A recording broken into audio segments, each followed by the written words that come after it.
আসসালামু আলাইকুম রহমতুল্লাহি ওয়া বারাকাতুহু। আমি আছি আপনাদের সাথে মোহাম্মদ আবু রায়হান বিন হুসাইন। আজকে একটি ইসলামিক প্রশ্ন নিয়ে আপনাদের মাঝে হাজির হয়েছি। প্রশ্নটি হলো, এক ভাই প্রশ্ন করেছেন যে আমি অনেক লোককে দেখতে পাই মাজারে গিয়ে তারা সেজদা করে থাকে এবং কবরে তারা সেজদা করে থাকে। এখন আমার জানার বিষয় হলো, কবরে সেজদা করা কি আদৌ জায়েজ আছে কিনা?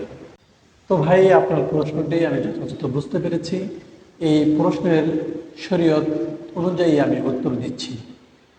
দেখেন ভাই, প্রশ্নই আসে না। সেজদা একমাত্র আল্লাহ তাআলার জন্য। এটা জায়েজ হওয়া, এটা প্রশ্নই আসে না। আল্লাহ তাআলা সূরা জিনের ভিতরে বলেন, ও আন্নাল মাসাজিদা লিল্লাহি ফালা তাদউ মা'আল্লাহি আহাদ। নিশ্চয় সেজদার স্থানসমূহ শুধুমাত্র আল্লাহ তাআলার জন্য। ফালা তাদউ মা'আল্লাহি আহাদ, তোমরা আল্লাহ তাআলার সাথে অন্য কারো ইবাদত করো না।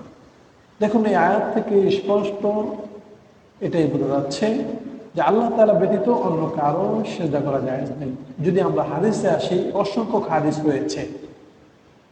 সহিহ বুখারীর 1390 নম্বর হাদিস, হযরত আয়েশা রাদিয়াল্লাহু তাআলা আনহা থেকে বর্ণিত, যে রাসূল সাল্লাল্লাহু আলাইহি ওয়াসাল্লাম বলেছেন, ইহুদি নাসারাদের উপরে অভিশপ্ত, কারণ তারা তাদের নবীদের কবরকে সেজদার স্থান বানিয়েছে।